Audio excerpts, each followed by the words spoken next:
Welcome. Happy Thursday. We are here with the TYCAST, the video game podcast. I got Samus here with me, just hanging out. She probably won't make it the whole episode, but thank you for joining us. It's great to be back. Another episode this fine Thursday evening. We have a great episode. If you were here the last couple weeks, you know that we were doing this video game book club about 3 weeks ago is when we announced that we are going to do it with Super Metroid. And so we've all been playing that for the last couple weeks. And we've had a blast. We're going to talk about tonight. And we're going to pick our next game.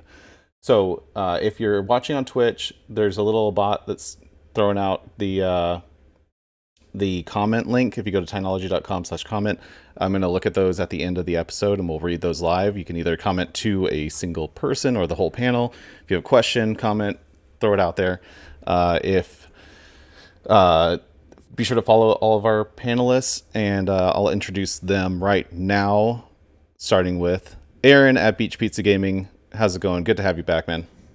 Hello. Good to be here. Thank you for having me. Of course, man. Russ at Cryosneasel. How's it going? Pretty good. Happy to be here. Yeah. Luke at Luke Leeson. How you been, man? Hey, I'm excited to be back again. Yeah. Especially for this one. Yeah, it's gonna be a good one tonight. Max at Minato Max. Good to have you as always. Yep. Shocker to no one that I'm still here every week. You might see me next week, and then the next week after that. Yeah. We're going for a record. Sally at Retro Arcade Party. Good to see you again. How you been? Hello. Good. Glad to be here. Yeah. Chris at Toaster Dog. How's it going, man? Hello. Happy to be here. Yeah. So be sure to follow everyone. Say hi. We are. Yeah, we got double chat. We're live right now on Twitch and YouTube. We're switching to Twitch only starting next week, so be sure to follow along on Twitch, and then if you look in the description on YouTube, there's the VOD channel for the episodes will be going live. It's a new YouTube channel, so be sure to check that out. With that out of the way, let's get into what we've all been playing. I mean, obviously we've been playing Super Metroid, but we've also been playing other things. And then any stuff that you've picked up. Aaron, I'm going to start with you. What have you been up to? I have been playing Super Metroid. We'll talk about that later. And I haven't been playing much other than that. I made a few videos for my YouTube channel. A couple inexpensive games. Like $2, $5 games that I really didn't spend a lot of time with. I don't remember the last time I was on, but I did play Skyward Sword for a few hours, and I'm really, really enjoying that. Yeah. I'm looking forward to finishing that at some point. Depends on how long this next book club game is. But that's about it. Yeah, that's the other thing. Is we're picking next month's. So the next scheduled book club convening session is September 2nd. It's 4 weeks from today, and so we're picking the game for that one out of all the nominees, which are in the description. Although -1 because I added one at the last second. But we'll do the big spin the wheel for what game we're all playing next, including. Maybe other panelists that will hop in that I see in the chat right now. Russ at Cryosneasel, what have you been up to? What have you been playing? I really haven't been playing a lot of games lately. Super Metroid was the one that I played the most. I've been playing Fall Guys with Ty and Keezus, and I've been playing Overwatch. There's a Summer Games event going on. I did get some pickups that just came in today. I got BioShock on the Switch, Borderlands on the Switch, which I'm mad about. I'm going to talk about that in a second. I got Untitled Goose Game on the Switch, Jump Force on the PlayStation, and Risk of Rain 2 on the Switch. Nice. All good pickups. I had a similar pickup all as you this week. Luke, what have you been up to? Besides Super Metroid, I've been playing Jedi Fallen Order and actually been playing Metroid Fusion, which is one of the sequels for the game we played this month. Yeah. Have you? Besides, I haven't picked up anything, I don't think. Yeah. Have you been joining Fusion? You were saying that that one's like legitimately scary, right? Or Yeah. someone was saying that. It's a little scary. Yeah. That's interesting. I just bought that, but I'm probably gonna sell it.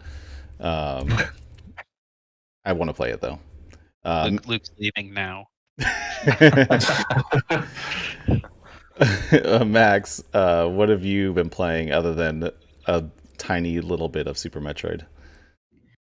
Yeah, we'll talk about Super Metroid. I'm the one that didn't play it the most out of everyone here, so especially the chat's pointing that out. So the slanders. I saw that. I got a massive gaming pickup last night.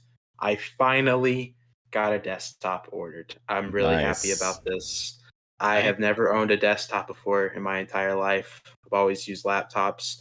This crappy laptop can now just be burnt along with the crappy headset I had last week, or no, 2 weeks ago. So I'm really excited. Bad news is it's going to be here next week, but I can't use it till I get moved in because there's no point of setting it up since I'm going to be moving out. Packing anyway, yeah.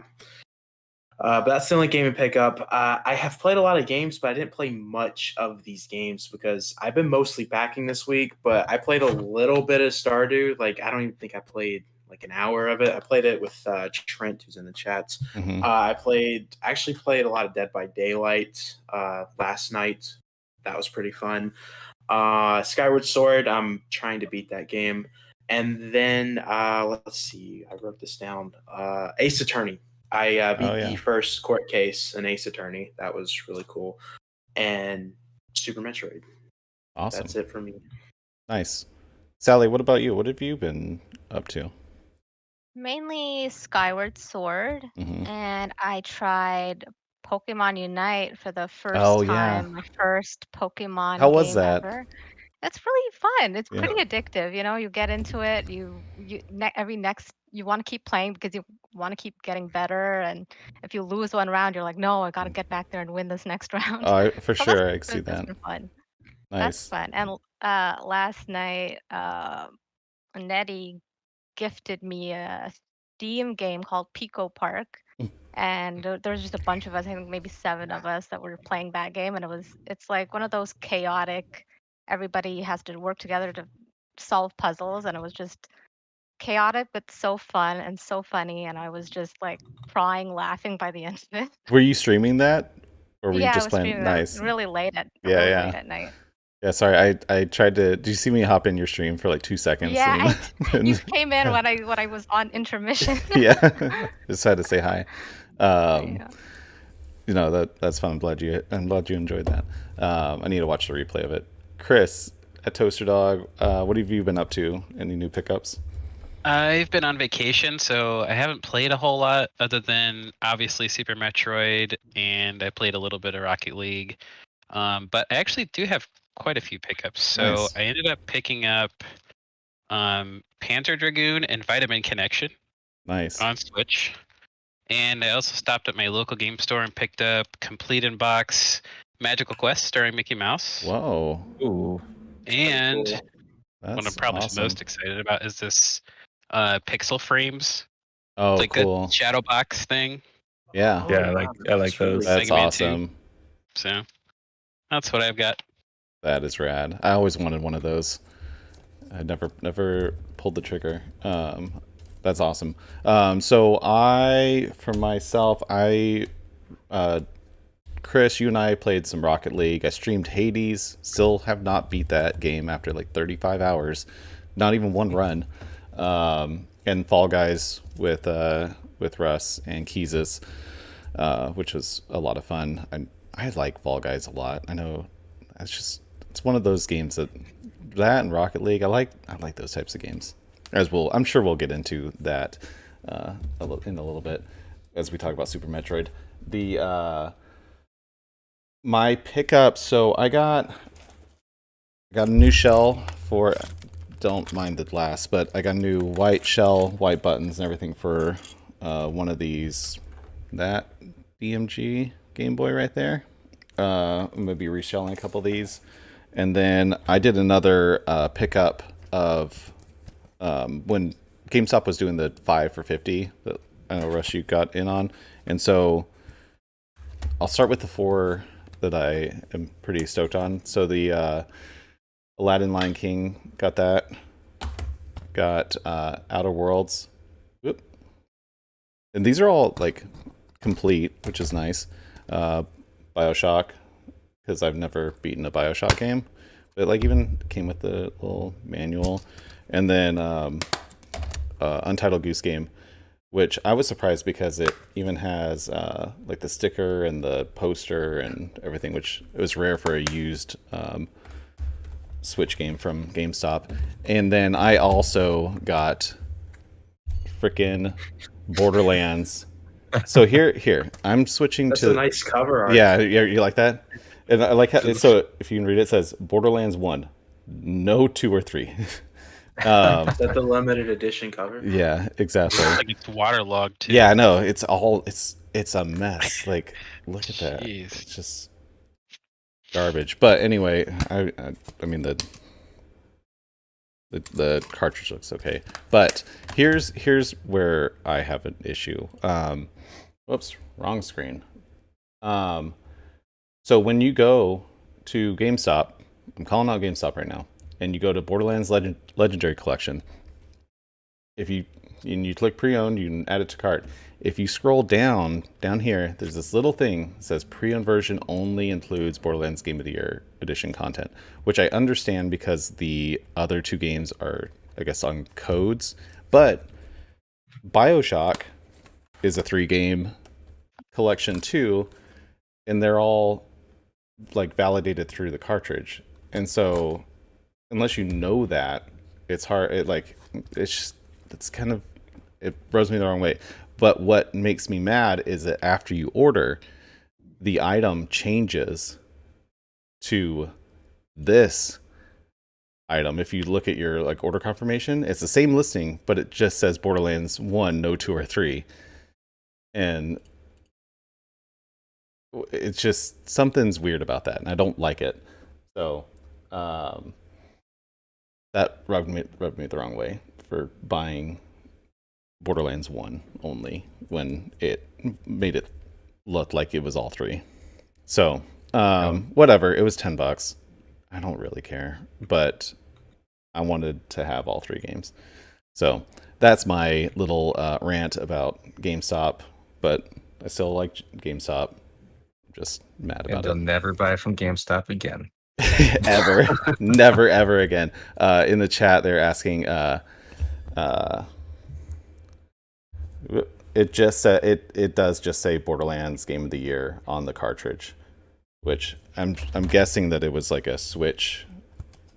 I don't know the history of That's of that. what the if you buy the Resident Evil collection, the triple pack, Yeah. it gives you it's 2 download codes. So like on the cover it shows all, but then you open the case and the little cart just says Resident Evil 4, and it's like the Resident Evil 4 cover. Yes. And then then it has 2 download codes. I don't like that at all. I do like how the cart doesn't say collection All now. three, The cart yeah. is just Resident Evil 4. I do like that. Yeah. That's But true. I don't like the code thing. Yeah. I feel like they're like, I like the way the BioShock did it. BioShock the collection, it says BioShock the collection on the cart, and then you get all the games, even though they're not all on the cartridge. You still have to download them. It's It's not like 31 gigs or something like that. Yeah, too. yeah, Isn't yeah. great. 31 gigs. Yeah, it's just a pain. And yeah, so that was it for me. I think I bought a bunch of these little stands. Like this one says Game Boy Advance. I don't have my Game Boy Advance out here, and then to display my Game Boys. So I'm gonna after I reshell these, I'm probably gonna try to sell a couple so that I can keep one and not spend $1,000 on a custom Game Boy. So if you want one, I'll be selling them probably on like Etsy or something weird. All right, moving on.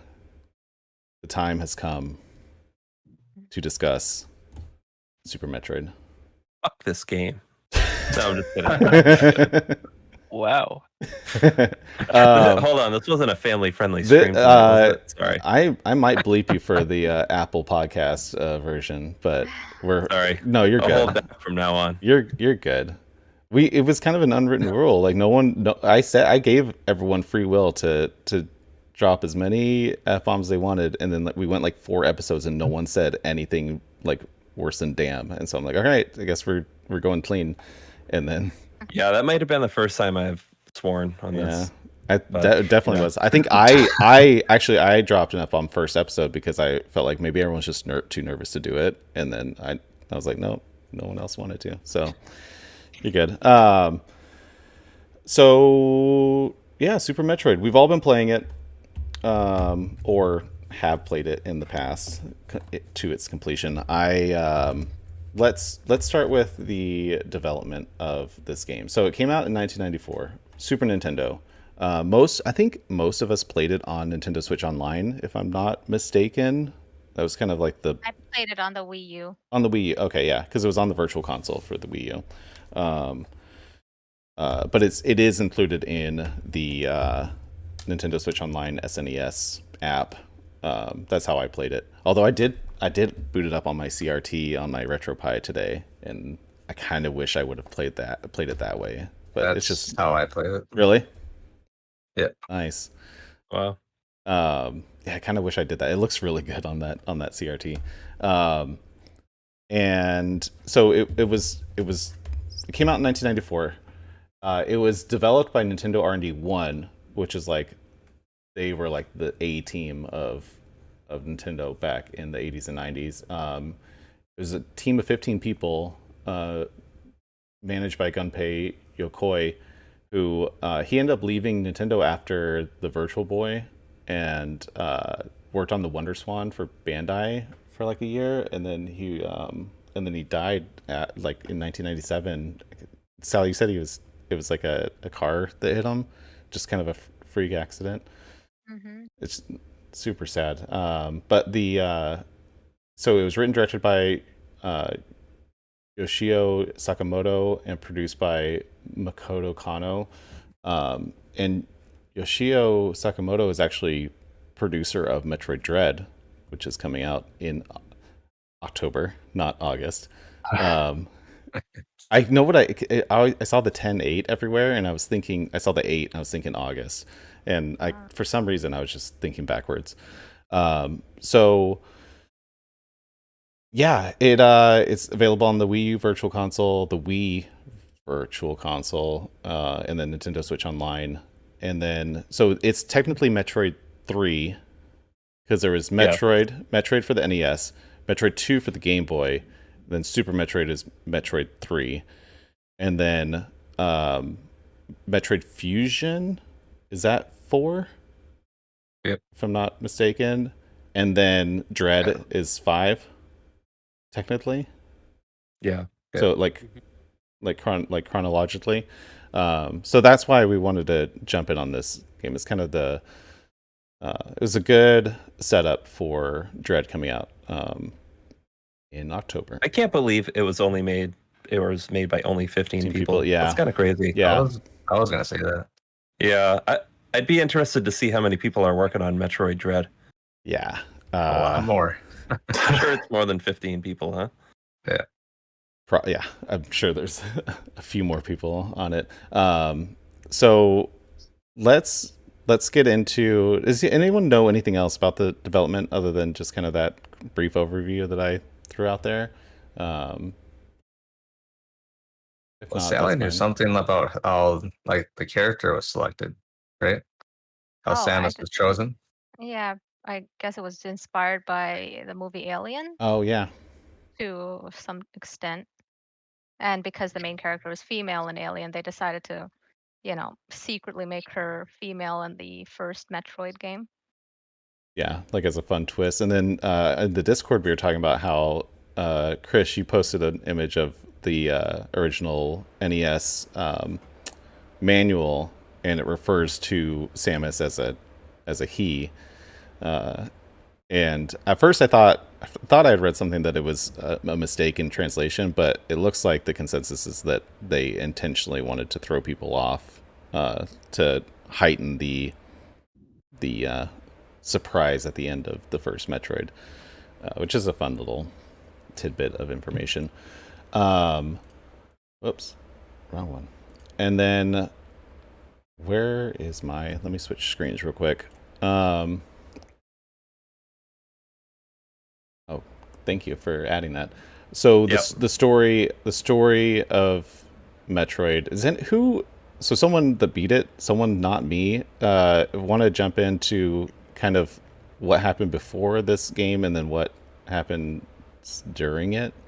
I don't know. Spoiler alert if you haven't played it. By the way. Yeah, I need to hear some of the story from somebody who knows the story well. Hopefully one of you does. I should have vetted that someone knows what game we're actually playing, like what's actually happening other than just shooting aliens and stuff. I didn't think that one through. Does anyone have like a quick elevator pitch of what is from happening? what I very briefly read is that in the original Metroid, Ridley and Mother Brain took over a base on Zebes. Is it Zebes? Zebes, Which is yeah, Samus's home planet. And then she went in and destroyed the base or whatever. And then in the second, I don't know what happens in the Game Boy version. Is that one on a different planet, or is that one on Zebes also? I don't know. I never played. I think 2 takes place on Metroid Homeworld. Yeah. I don't remember the name of it. I've never played that one, so I don't know anything at all about it. SR388 is the Yeah. I own it. Yeah, Yep, right yeah. here. And then the third one, which is Super Nice. Metroid, they go back to Zebes. Yeah. And, Yeah. Are we going to talk about what happens at the end right now? I think we should talk about that towards the end. Yeah, Okay. yeah. I'm gonna be honest. I even forget because I started playing this on the Super Nintendo, like actual Super Nintendo hardware, like I don't know, 4 years ago. And then when the Switch Online came out, when it came out on the Switch, I started it and I played for like probably half an hour. So then when I just jumped in this time to play it, I just went from that save state and I completely don't even know. I completely forgot the story and like why I was there. I know you land and then you go and you like find that the people are dead. Yeah. I really liked that whole first little intro thing where I think you see Ridley, right? And then you have to you have to flee the everything and then back to your ship. In the first game, you capture the Metroid, and they find out that it's it has extremely high energy capabilities, which they think is going to be good for humankind. Yeah. And then Ridley or Mother Brain steals it at the beginning of Super Metroid. And Samus is basically a bounty hunter, and she's tasked with going back to Zebes and getting rid of Ridley and Mother Brain and capturing the Metroid. Yeah. Now I hate Ridley even more. Well, Ridley is technically actually controlled by Mother Brain, I would say, so he's just a pawn. Yeah, that makes sense. At least that's how I kind of envisioned him. Yeah. Okay, let's get into the gameplay. I have a lot here. And it's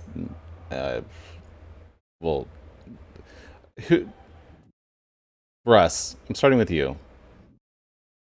Describe your experience with the gameplay, and we're going to touch on the controls too, but that's going to be secondary. I want to talk about that.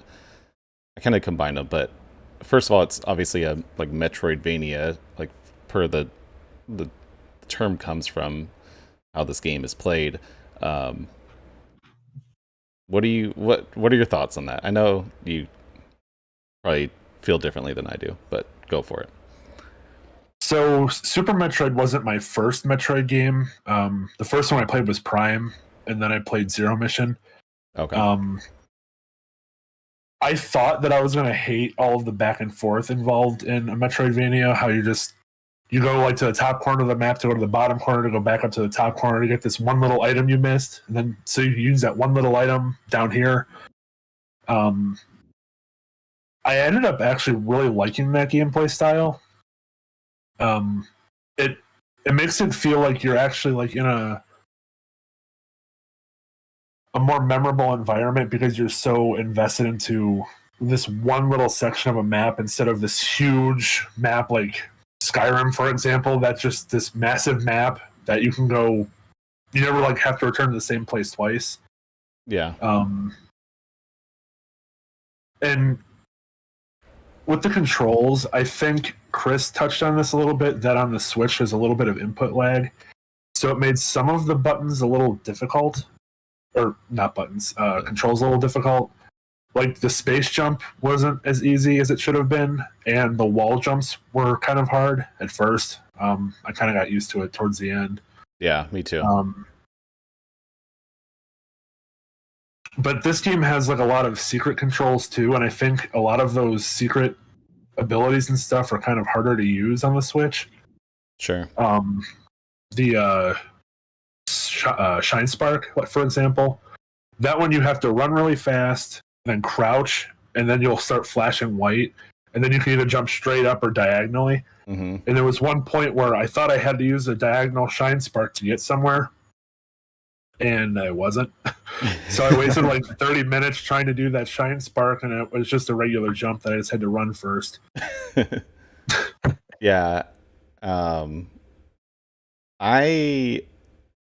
I struggled because I played it where I would play until I couldn't figure out where I wanted to go next, and then I would look up just full disclosure, I would look up like a guide, and it's like, okay, I'm here, what do I have to do next? And it's like I have to like spend 25 minutes going to a totally different part of the map for something. I was like, I would have spent probably 7 hours before I eventually wound up on this other side of the map. So that's my big thing, is like I have this, I mean, I guess it's anxiety that I'm just like wandering around and there's one thing, like a needle in a haystack, that it is expecting me to find to progress forward. And so I feel like 7 or 8 times out of 10 I would end up having to like look it up, and it's easy in the age of the internet, but also it does detract some of the like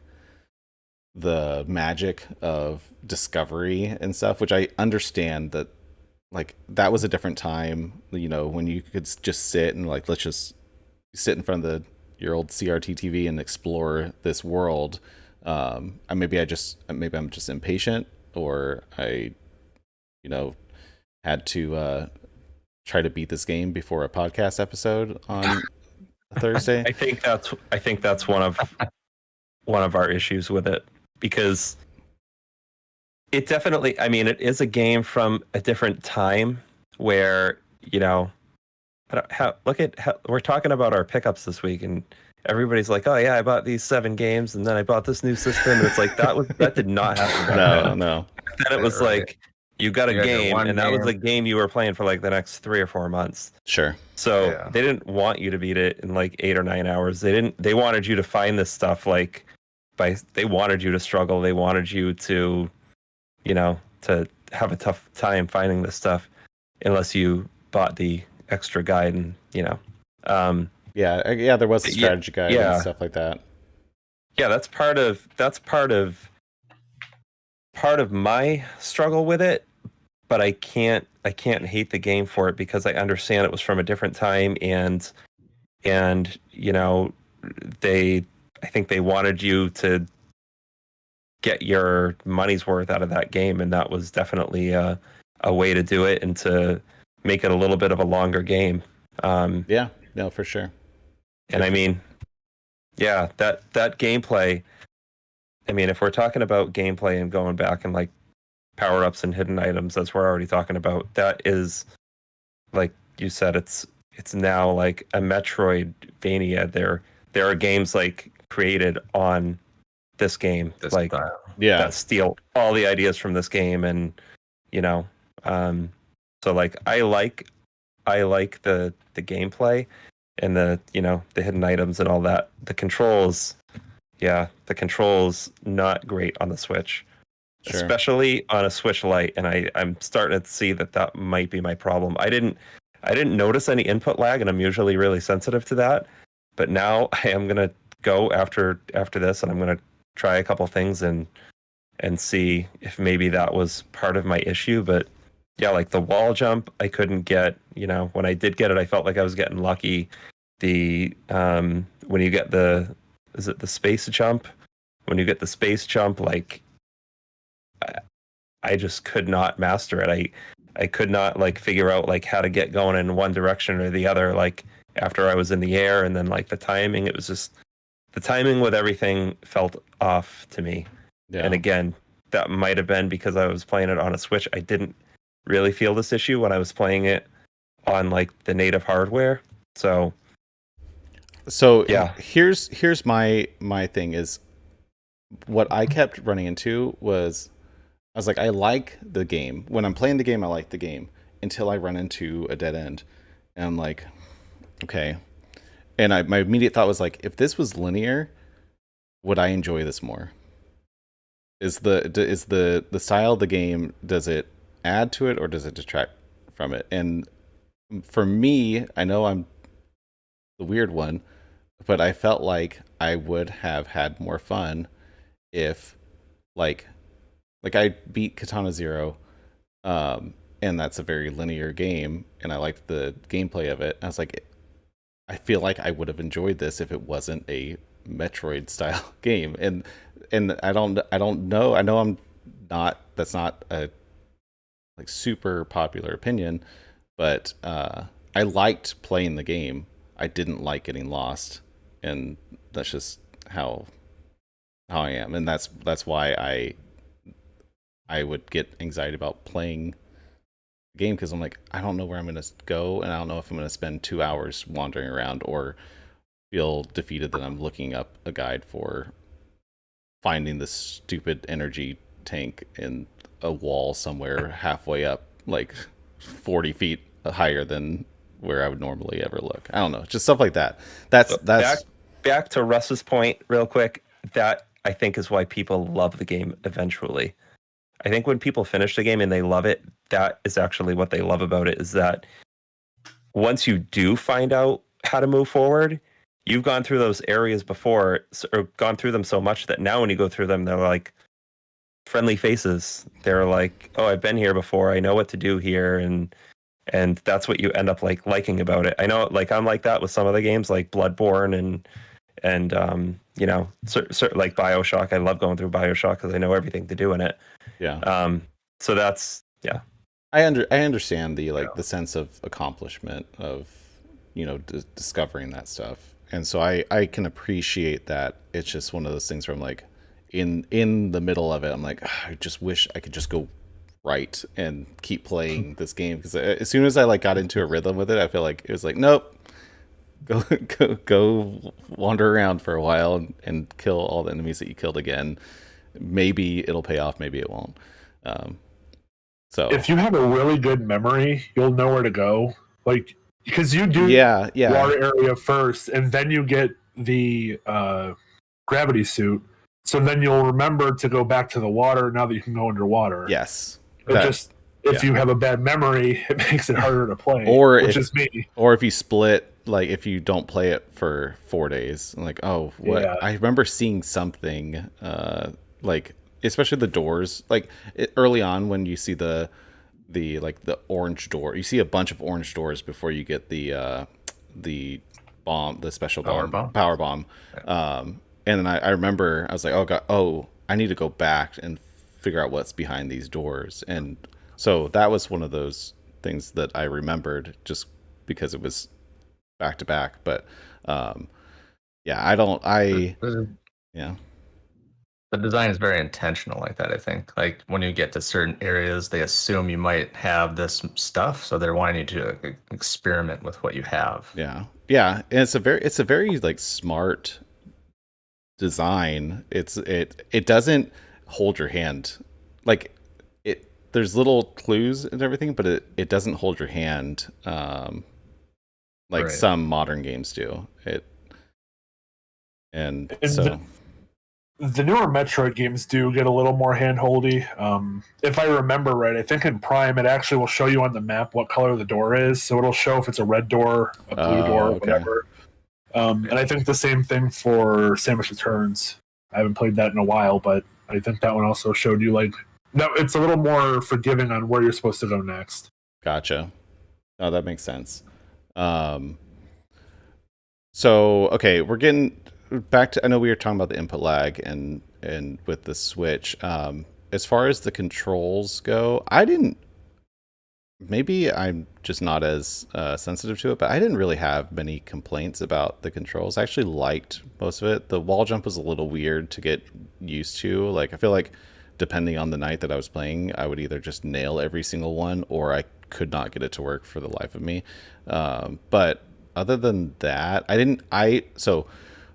did not get to the end. I think I put in like 8 hours, I'd probably say, estimated, and I got right before the was the space jump, and so I didn't try the space jump, but I had no problems with the grapple.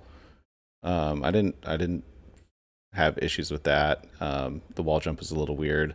Everything else I felt was pretty solid, like control wise. Did anyone who didn't have that experience? The worst experience I had is with the grapple beam. Really? It's not that it was just hard to use. It was just that you had to do finger gymnastics to hit the one square you had to hit to hang on. Oh, it just got really frustrating. Yeah, I would agree. I had the most problems with the grappling beam. The space jump, near the end, I somehow figured out how to do it, but a lot of the space jumps areas where it would be helpful, you can just wall jump. And that was way easier once I figured out how to do it. Yeah. Can we talk about power-ups? What was the favorite power-up that you guys got? The morphing ball. Love that thing. Max, starting the game was so cool. I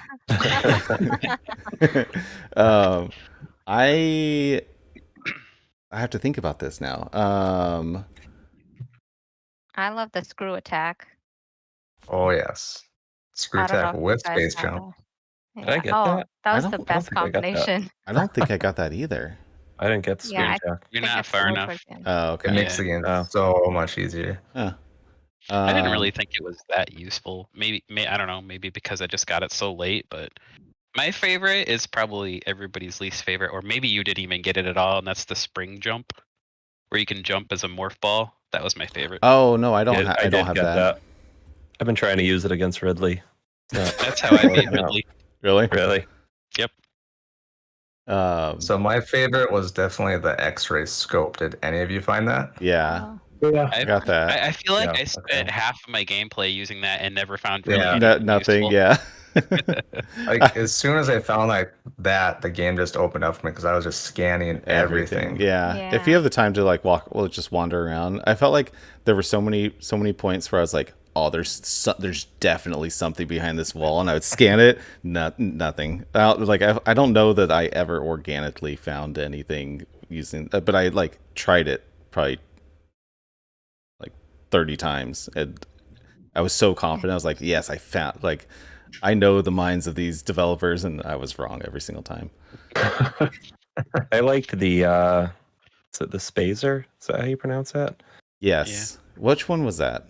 I remember it in my. It turned your gun into the 3 beam. Oh thing. yeah. And I like the the ice beam. And the ice. Yeah, the ice That was was cool. I like the whole concept of you fell down the tunnel, and there were the guys going back and forth, and then when you came back, you could shoot up and freeze them, and then use them as new platforms. That's really, really cool and really smart, and I like that mechanic. Stuff like that is cool. And so, yeah, we're watching the grapple beam happen right now. I have gameplay just playing while we talk back and forth. And so anyone that hasn't played this, that's the grapple beam. But I'm trying to think of what other power-ups there were. The plasma beam was probably my favorite. That just lets you shoot through walls. So Oh yeah, that was become cool. nothing. Yes, because then you could open the doors, like the ones that you had to shoot the little orb things to open the doors. I liked that. That was another, like, there's a lot. I noticed a lot of the power-ups, it's like where they allow you to get through places where it's very visually evident that they're blocking you intentionally. It's not just like a brick wall or something. It's like a mechanical wall in the middle of all this like lava brick, and so then you get a power up and you can progress through it. We can revisit that. Oh, okay. I touched on this, but the hidden missiles, hidden energy things, the hidden reserve tanks, the hidden power bombs. Did anyone like because whenever I would look up like walkthrough, they're like, oh, when you're in this room, shoot up at a 45-degree angle, grapple, jump up to this, and then there's like, if you shoot at this angle, there's something in the ceiling, and it's a missile pack, like stuff like that. Did you like that, or did you kind of hate that? That sounds Some like of it I did mind. I liked it, but I didn't. It was tough being on a time constraint and trying to finish this quickly. Sure. That's one of the things, because if you can go into every room and shoot everything and kind of do it without using a guide, then that's rewarding.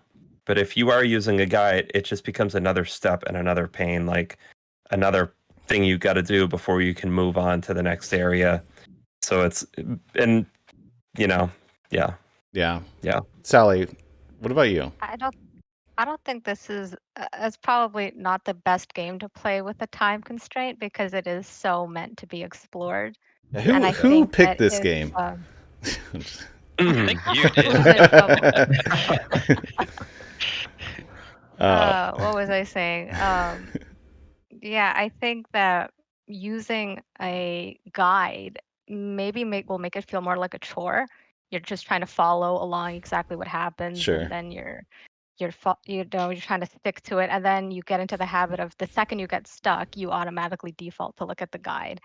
And this game is, when I played, I probably looked up help to figure out how to do a wall jump, and maybe another time I got stuck, but I avoided using a guide as much as possible because I really enjoyed the exploration. Just happened to find a power up, and just to stumble across the new things was just so exciting and so fun to me. So definitely, I think being on a time constraint may ruin your experience with this game. It should be explored, and it definitely shouldn't be constantly looking up a walkthrough. No, I agree that that's probably the most rewarding and genuine way to play this game. And so, yeah, I think you're 100% right. And I definitely didn't play it under the best conditions. Like the last 2 weeks have just been crazy busy, and so I've been like slamming like 1 hour sessions like every other day or something, which is not ideal. So let's talk about the visuals of the game. I'll start with saying that at first I didn't appreciate the visuals. I never had a Super Nintendo. I played it at like here and there. I had a Genesis, and for some reason I was like, at first it didn't feel like it was up to par with other Super Nintendo games, but the more I played it, the more I appreciated the little things. Like when Samus, the areas where there were there were platforms, but they were just at the water level. If you notice, when Samus jumps into onto the platform, there's little splashes that happen Yeah. on those, on like when the water level's right at the level of the ground that you're jumping on. There's lots of little tiny Oh, details. it's everywhere she jumps. She'll leave a little poof of clouds. Oh, I or didn't even dust notice from that. it. I was playing when I was playing today. I noticed like if if there's a little bit of water when it lands, there's like a little splash, like when she lands, and then also when she jumps off, and like little things like When you that. get back to it, just jump anywhere. You'll see she'll See a little. leave a little cloud of Asham, dust. I have it playing right now, and I'm gonna watch for that. But what did everyone else think about the like the visual design or graphics or anything like that? Was it what you? But I both thought like it was gorgeous. It fit so well with the mood that they were trying to give off. The colors, it was very muted colors.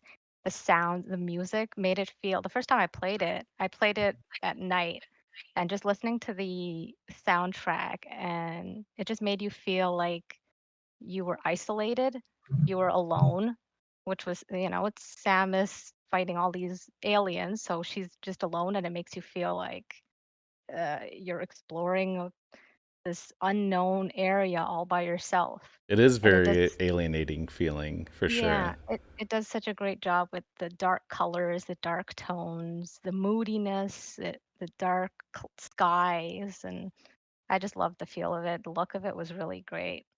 Yeah, the more that I think about it, like I was comparing to like Super Mario World, which obviously is like a very colorful Super Nintendo game, but I always forget like how good like Super Mario 3 looked on the NES Yeah. and so I sometimes forget how like the difference between the original Metroid and Super Metroid visually is pretty significant when all is said and done. And I don't know, Max, you're the young one here. What are your thoughts on like like visiting this game, this game that from 1994 visually? What did it do for you? I think visually, like this might be a crazy thing to say, but when I was playing it, I feel like it's one of those games that still looks great to this day, comparing to like other games out there. We talked about the colors. I really like the colors. It does a good job doing filling the environment that they're trying to do. I think it's a really good game for what they're doing, and I wish I would have played more so I could talk about it because it seems like a lot of you guys really like the game. Uh, Keep going with it. but I'm determined to finish it. I'm gonna give an update when I do finish it, either next week, hopefully next week, as long as the upcoming week's not too bad. My goal is to finish it before Metroid Dread. I'm still gonna try to beat the game. That's a good goal. I know like Meander in I think he's still in the chat. Yeah, he is. He's been playing through like all of them like chronologically, and I think he beat this Zero one. mission. Yeah, I think I got mixed up, but I know he was playing Super Metroid with us, and I think he beat it. And so it's a good, because I'm picking up Dread, and so I want to. I don't know. I'm excited for this because this is my first Metroid game I've ever played. I never even touched one before about 3 weeks ago. So yeah, I'm excited to see where it goes. But if you don't like Metroidvania, do you think you'd like Dread? I want to get into it as like from my own perspective on it. You know, this game also, I feel like they're gonna tailor Dread to how people play today. I feel like they're not just I think there's going to be a lot of not like like localization, but for the times. Like I think they're going to change things that probably will. I don't think it's going to be the same game as yeah, these. some gameplay like mechanics and styles that are outdated will be changed. Yeah. Which I think people are saying they've already done with Metroid Fusion and Zero Mission, and Yeah, I need to you play guys Fusion said the too. controls are different on those already. So I think it will be updated to be a little bit of a different game. But yeah, so I'm excited for it. I don't want to give up on like this style of game, like the Metroidvania like style, because I haven't played many. They just scare me. Like it's same with open world games. I don't play a lot of open world games unless it's like low pressure type of thing, like Grand Theft Auto or something, like where it's still kind of linear, but you don't have to type of thing. I don't know. I'm gonna say it definitely takes getting used to if you haven't played this kind of games before. Yeah, It can be kind of intimidating. yeah, that's what it is intimidating, and I'm like, and especially when I'm on a like tight schedule, I'm like, okay, let's play some Metroid Super Metroid for the next 2 hours. How far can I get? And then I just wander around for an hour and a half. I'm like, okay, this is not I'm not being productive at all. And I understand that the game is fun to play, especially in 1994. You're like, this is like, that's what I liked, getting into a room and shooting everything and running through. And then when I hit a dead end, I'm like, damn it. So I think they really pushed the visuals too for like the Super Nintendo. Oh yeah, for that game. And I think it's interesting when you go into like when you're in the water level and you grab something and it says like, oh, you got more missiles or something like that. When that pop out like comes on the screen, they've like already reached their max like layers. So like the water, everything, the water effect goes away. Yeah, I like things like that, and like I just like seeing how they like overcame the limitations of the system to, you know, to make it look the way that it does, and it Sure. definitely looks good though. I think it holds up. Yeah, I the like when you set off I always forget the names of it, the power bomb. Is that what it is? The power bomb?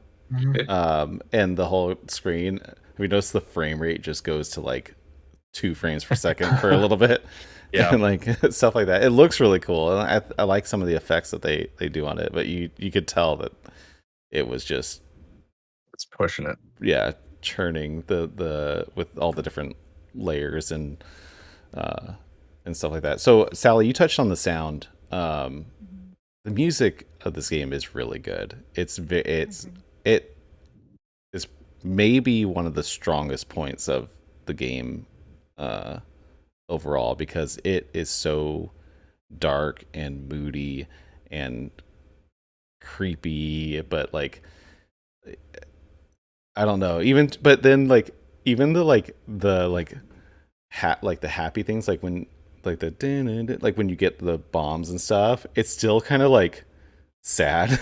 You know, like it has this weird, like it's still like these like minor key. It keeps with the theme. Yeah, right? It's not gonna be, you know, happy go lucky. It's gonna keep with the. It's like the congratulations, you got it. Now move on. It's like the saddest cheery music I've ever heard.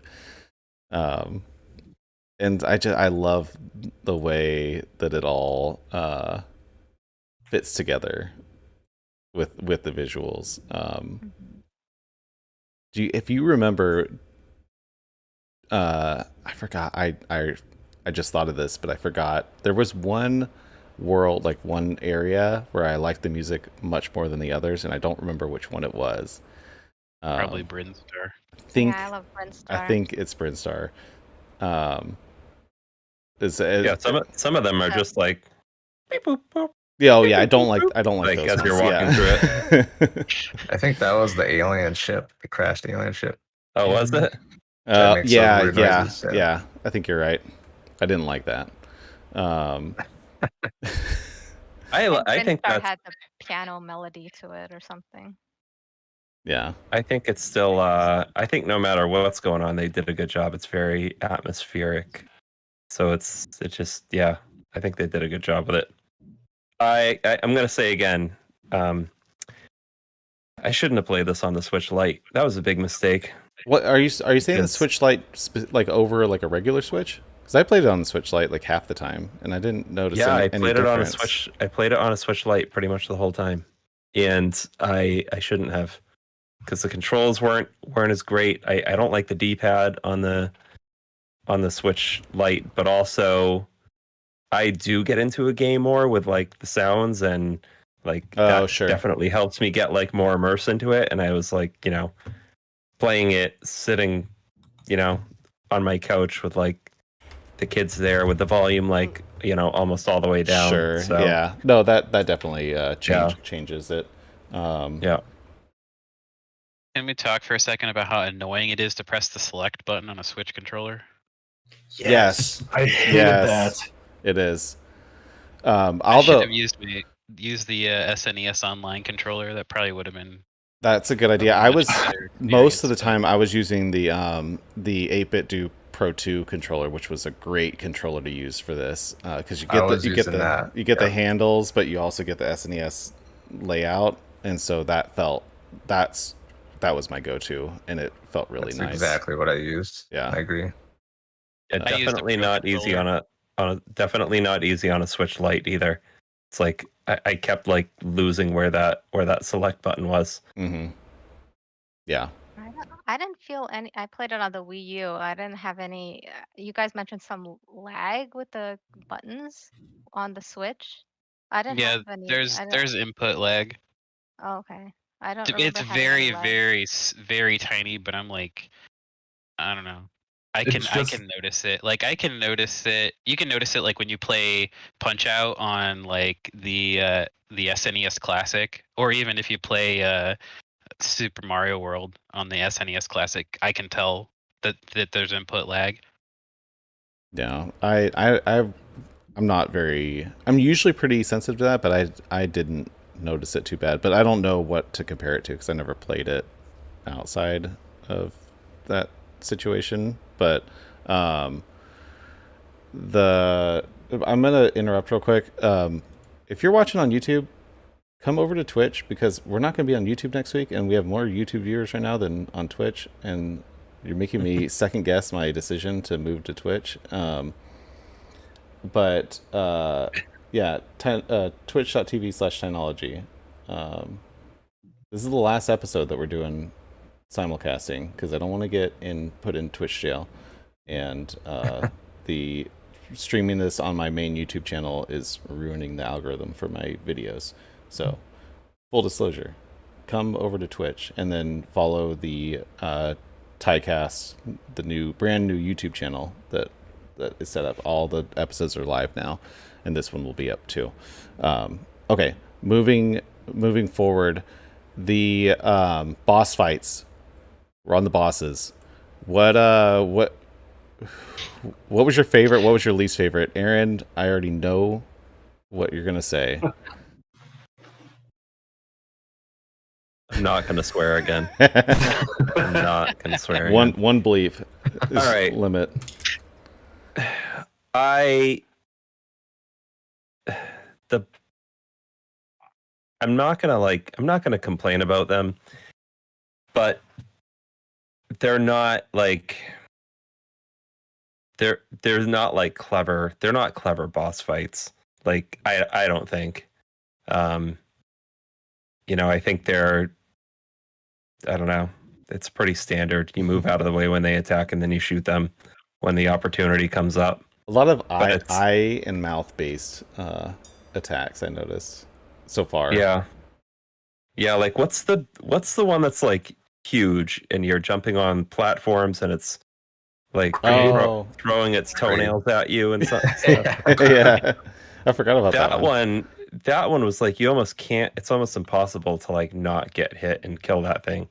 It's not impossible because there's videos on YouTube of people doing it, but you know what I mean. Like I don't know. That one was easy. I think it only took me like 2 tries to kill it, but it was like annoying that you couldn't I couldn't get out of the way of those whatever it was throwing at me. All of them were pretty easy for me except the Crocomire was difficult because I was severely underpowered. I only had like 10 super missiles. And so I went back and got like some more energy tanks and then came and came back and finally got it, to go back into the lava. And right now I'm on Ridley, and I got to Ridley last night, and I've probably tried, I'd say close to an hour and a half. So that's like, I don't know, like 20, 30 times that I've tried beating Ridley, and I just can't do it. I'm the type of person when I play games, if I know that I can over level, like with the Dark Souls games and Bloodborne and stuff like that, if I know I can over level and make a boss fight easier, I'll do it. And I really, really wish, this is like my one flaw right now. Well, my main flaw right now with this game is that there's no warning that you're getting into the situation where there's going to be like a severe difficulty bump. And Sure. That you can enter that really underpowered. So I'm stuck on Ridley, by the way, everybody. Yeah, I thought you were gonna do it. I've almost caught up to you at this point. Yeah, almost. Yeah. I struggled with the Crocomire at first, and then someone was like, just use the charge beam, and I beat it the first try using the charge beam, knock him back into the lava. Which I was trying to use all my missiles and super bombs and whatever and super missiles, and I kept running out because he would like that boss, you have to push him back, and he kept coming forward when I was like would run out. And so I liked him. The ghost, what was it, like Fantoon? I felt like he was a little unfair, but he wasn't that hard. I think it took 2 or 3 times to beat him. I struggled with that one, the big one, the multi-level one that we were just talking about. I don't remember his name either. Braid. Yeah. Braid. I didn't like him. I agree. It was hard to dodge. I just had to take damage to beat him.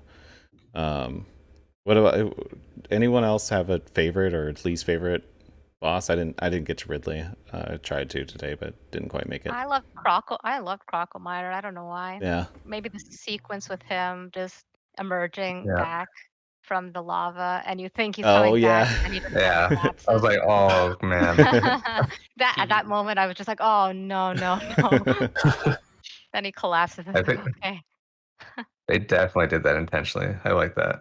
Yeah. It was a very inventive death. Yeah, that was creative, and then I liked how like the wall comes down after, and there's like the skeleton, and so And it's he's like, always there. Every time you go back to that, he's the just there. skeleton's always there. It's a reminder of your success. Yeah, Yeah. I love think those. that's fun for sure. All right, moving on. So Go I ahead. was gonna say I had a weird issue with Crocomire. Like, I beat him. Well, I got him into the lava or whatever, and then I went all the way to the left, but I guess the scene didn't trigger, so I was really confused, and I had to. And then at that point, I was like, "Oh, do I need to run and jump, over the ledge?" And then I died, and then I had to beat him again, and then I had to look up, like, what did I do wrong? That happened to me too. I didn't go all the way over to the wall. Yeah, It's like, for it to come down. I did the same thing. I was running around down there. I was like, okay, what do I do now? And then finally, enough time had passed, and I was running out of things to do, and finally the wall came down. I ran into that exact same thing. The only other boss I had a problem with was Dragon, and he can go fly a kite. That I wanted to bring him up because he's like the most creative boss, I think, in this game. Because if you know how to kill him, it's the easiest boss fight ever. You Forget don't which have to one press that any was. buttons. It's the one that like grabs onto you. It's like really big and Dragon? flies around. Spider webs at you. Like a little Yeah. shrimp-looking thing. Yeah. The first time I played the game, I think I did just kill him by shooting him, which took forever. He's a hard boss to dodge all of his attacks, but if you know, you can there's like 4 little electrical things on the side. You can break them, and then when he grabs you, grabs you, you can just like shoot your grapple beam at the electric things, and then it just kills him instantly. Yeah, that's what I did. I will note I that. did. I died there like 4 or 5 times, and then I did that. So did I. I'm like, Yeah. okay, I'm done with. I'm Yeah, done with that's right. just sitting here waiting for him to drain my health to death. So Yeah, I forgot. I forgot I died a few times. I forgot to talk about one thing with the visuals, and Sally reminded me of this when she was like, how Crocomire like comes back from like the dead, and you're like, there's like little moments like that in games I think are really cool. And I thought that area that you keep like running through, like that tube that you keep running through, and then eventually you're like, oh, like you super bomb it, and that's how you get into the water level. Like, I thought that was really cool. And every time I ran through that little tunnel, I was like, I'm gonna be on the other side of this tunnel someday.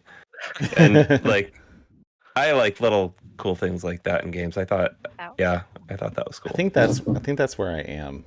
I haven't bombed that tunnel. Oh, now Oops. you know. Sorry. That's okay. It's a really cool animation too. I really Yeah, like it was it. cool. Yeah. I was gonna say my favorite boss was Mother Brain, but if you guys didn't beat it, then I guess we shouldn't talk about No, it. we got to talk about. You can talk about it. Yeah, Yeah. there's Yeah. You guys beat it. I want to hear I kind of want to hear what you guys think about the story and the end of the story. So I think this should be full spoilers. Yeah, to be honest, that's fine. I didn't beat I N just time. love the sequence of, you're fighting and then you're seeing your life draining and draining, and then you're like, what's going on? And then Samus dies. And I thought I then failed. yeah, and Yeah. then you have your little Metroid baby that comes and suddenly Saves saves you. you. And it's like, Saves you. oh, you think I'm your gives- mother. Gives It's you really like cute. super crazy beam. Yeah. Oh, that's awesome. I love that sequence. I also love when initially you fight the brain, and then the brain, same kind of scenario with Crocomire, the brain falls and then it just kind of rises up above, and you have a towering mother brain you have to face. That was a great sequence also. So has anybody here played the original Metroid at all? Yeah, I did. Okay. I played it a I was little going to bit. get to that later. Okay. I actually did beat the original. The original. Nice. Yeah, I have not. I played it. I wouldn't say a lot, but I played it at friend's house when I was a kid, and it was just one of those games where you start it and you're just like, here you go, here's the game, and nothing. Like, you don't have a box, you don't have a manual, you don't have the internet. You're just, hey, you're this person in a suit with a gun, and that's it. And you're kind of just thrown into it. And the cool part is, the area where you get the morph ball in Super Metroid is exactly the same place where you get it in the original Metroid. Yep. So there's a weird like nostalgia part for people that have played the original Metroid too. That's cool. That's awesome. That is cool. And then you go back down to where you defeated Mother Brain the first time in the first game. So that's definitely a really cool callback. And I was like wondering, well, what the heck is going on here? Because I played the original, I never played Super Metroid before. And wow. I think is it Metroid Prime in the beginning where they just kind of re-show you fighting Mother Brain, but from a 3D point of view, and Yeah. it looks really cool because you get to now see it from a 3D perspective. Oh, that's That cool. looked really cool. If you guys watch a video, that would be once you finish Super Metroid, that would be really cool to see. I will finish it. It's a mission. All right, so we kind of started touching on this. For those of you that have played other Metroid games, how do you compare this in terms of? I know it's like different with like Prime and all the different iterations of the same. Like Zero Mission was a remake of Metroid, and then was it Samus Returns? Is that the remake of 2? Yep. So, how would you guys? Because this is my only one. I don't really have a say. How do you compare it to those other ones? I think a lot of. Oh, go ahead. No, you go first. That's fine. I think a lot of the newer ones are easier. Like Samus Returns, I've noticed it's a lot easier to know where you go. The fights are a lot easier. And then you have that like parry thing where Samus will just like punch something charging at her, then she can just shoot it. I think Super Metroid's a lot more difficult, but I would actually say that Super Metroid's my favorite one of all the ones I've played. But if you think, I'd be interested to see your opinion on Prime, Ty. Yeah. Just because it's 3D, and I feel like it's not as back and forth as Super Metroid is. It feels a little more linear. I mean, you're still going back and forth. Yeah. But it's a little easier to understand, and the map's a little easier to read. So, if I remember right, the doors are actually colored, so it's easier to tell what doors you've been through and what you haven't. Gotcha.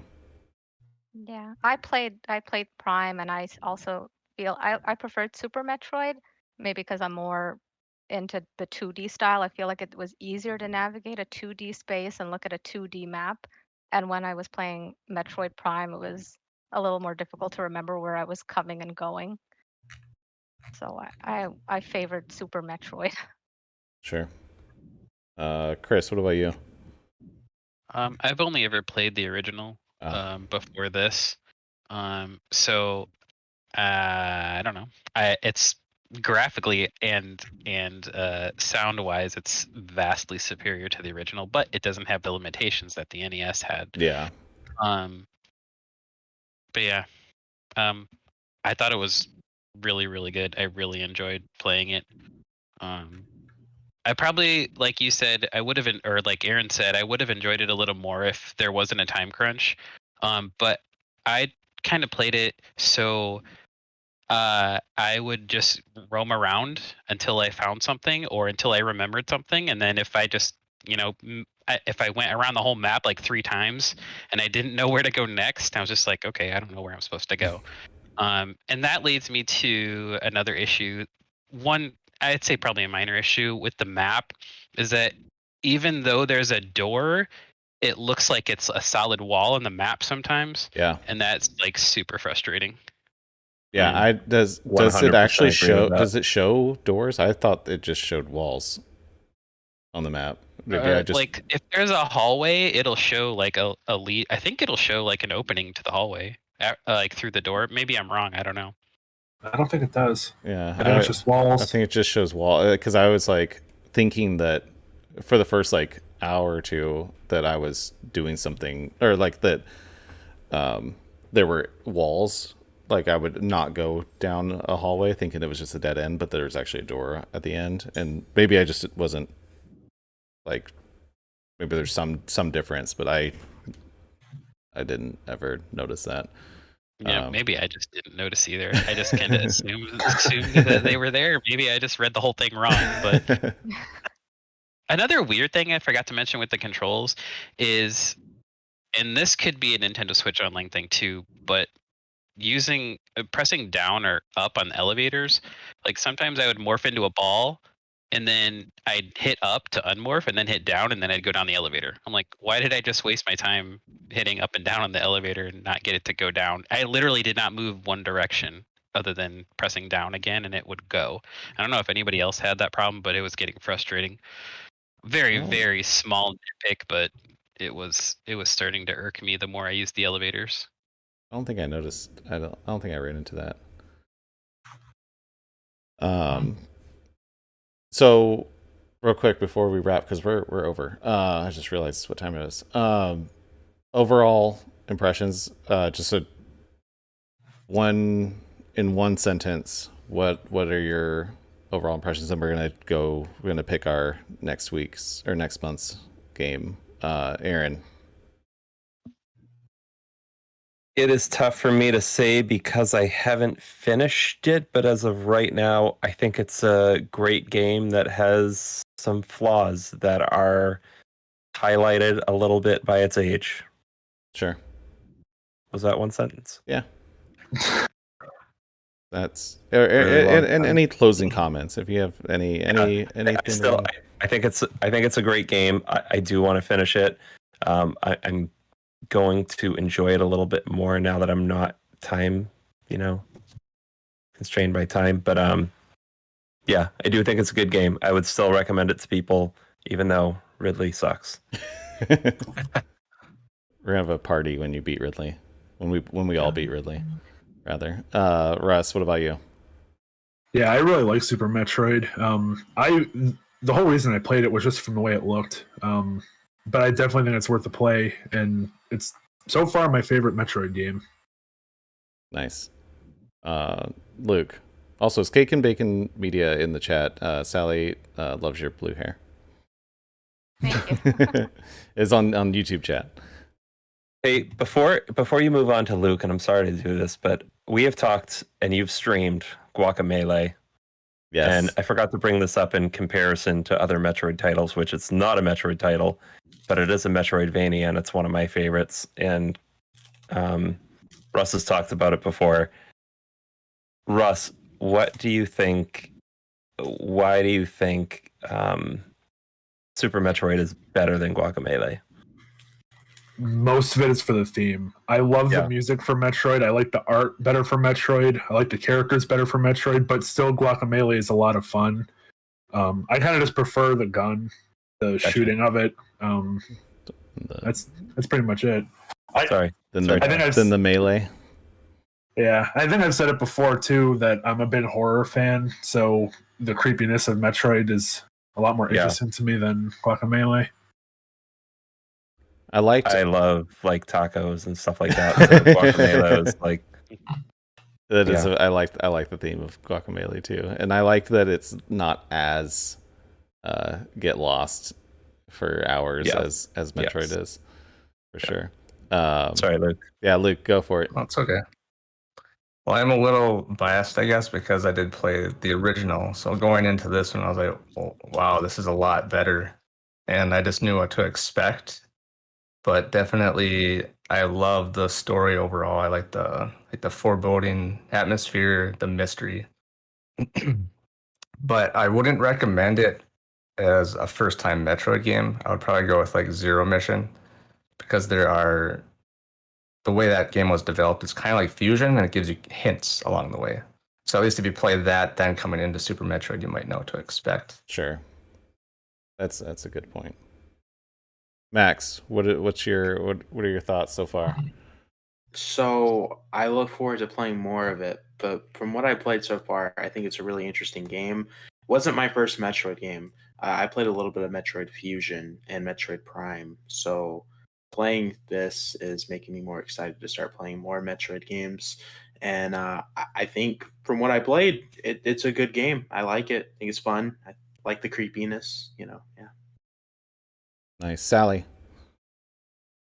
Oh yeah, it's probably one of my favorites. It was my first Metroid game, my first Metroidvania game, and I absolutely love the look, the atmosphere. I definitely recommend that people play it. It's fantastic, and I think it's just frustrating because you guys were on a time crunch.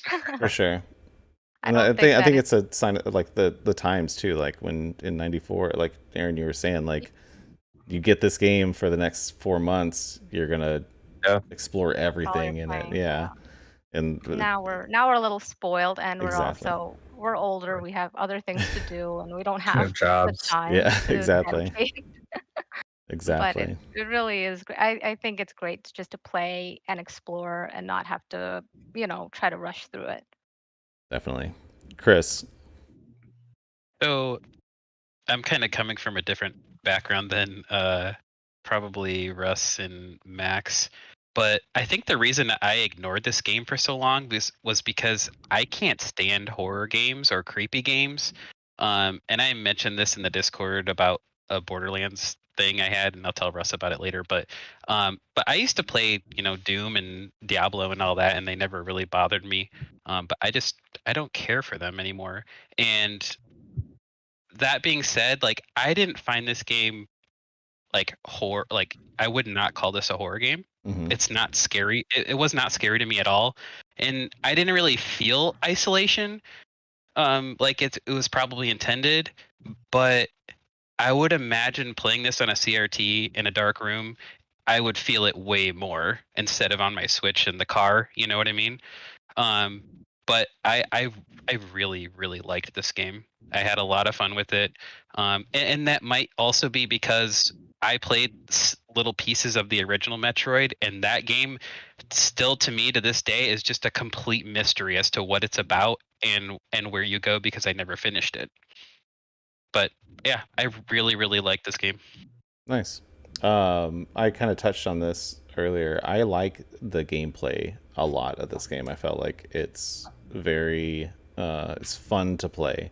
My biggest gripe um, is I feel like it could, the parts that are intuitive are so good, but I feel like there's other parts where I'm like, I would never guess this in a million years, like that I was supposed to do this, and there's a few too many of those that maybe it's just how I play games or something. But my personal opinion is that I don't like getting lost, and so I like playing the game until I get lost, and then that's when I put it down or I have to look something up, which is not as enjoyable.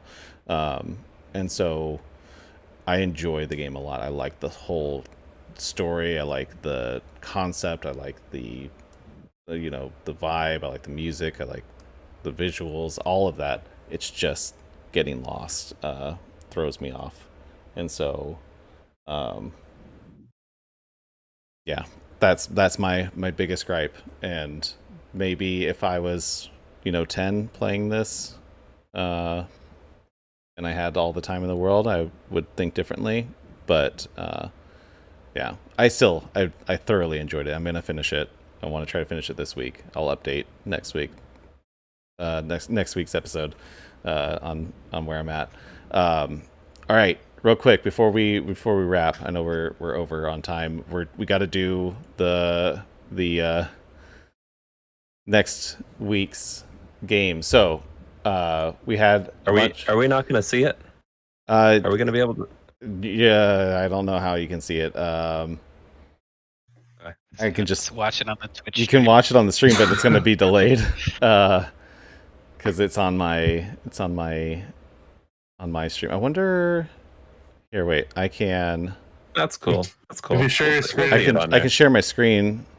I think that's going to mess up all these boxes, though. Yeah, don't no, even it's do fine. that. Here. There. It's fine because I don't have your names on this view anyway. Can you see it? Yeah. Yeah. Okay. Yeah. Here we go. I added Turtles in Time. Okay, so real quick. So Skyrim was nominated by Aaron. Legend of Zelda Ocarina of Time was nominated by Sally. Spider-Man Web of Shadows was nominated by Max. What Remains of Edith Finch was nominated by Luke. Spelunky was nominated by Nettie. Nettie, I saw you in the chat earlier. I don't know if you're still here. Donkey Kong Country was nominated by Russ. Undertale was nominated by Chris, and I threw in Turtles in Time because it was in the Discord and I didn't nominate anything, and so I threw that in at the last minute. So we're going to see. This is going to be for September 2nd. We're all going to play it and not wait until the week before this time. So here we go. Oh. Suspense. Oh, of course, it's the one. Donkey Kong Country. Nice. We have a winner. Donkey Kong Country. I'm actually kind of excited because I never played Donkey Kong Country. Yeah. I've never beaten that one. I haven't either. I beat it a long time ago. Let me stop sharing my screen and go back here. So Donkey Kong Country, September 2nd. That's our video game book club pick. Congratulations, Russ. You get to play Donkey Kong Country with all of us. Let's see if we got any. Okay, no notes this time. So no comments to the submissions. Thank you all for being here. If you're watching on YouTube, I'm second guessing. We've had more views on YouTube the whole time. I know I have more subscribers there, but I'm really starting to second guess my decision here. But we're doing good on Twitch. But go follow the new TYCAST YouTube channel. We only have 14 subs right now over there. All the episodes are going up there from now on. And catch us next week. Follow everyone on the panel: Aaron, Beach Pizza Gaming, Russ, Cryosiesel, Luke Leeson, Max, Minato Max, Sally, Retro Arcade Party, Chris, Toaster Dog. Thank you all for being here. It was a blast playing Super Metroid together and separately. Yeah, come back next week. I forgot what our topic is next week, but it's going to be a fun one. And yeah, any last words before I sign off? Mission. See you Everyone should next say that. mission. Yes, that's a good See one. you next time. I will make sure to play this game before the week of the podcast this time. Don't worry, guys. Nice. Yeah, Donkey Kong Country. If you want to play, if you're watching, listening, play along with us. September 2nd is when we are doing the our discussion on it. And look, Samus made it the whole episode. She's You're about to surfing. jinx it. You're about to jinx it. I know. Your It's cat okay. didn't knock it over yet? No. There we go. All right. Have a good night. Thank you all again. Let me find my mouse for us to sign off. See you next week. Adios. Goodbye. See ya.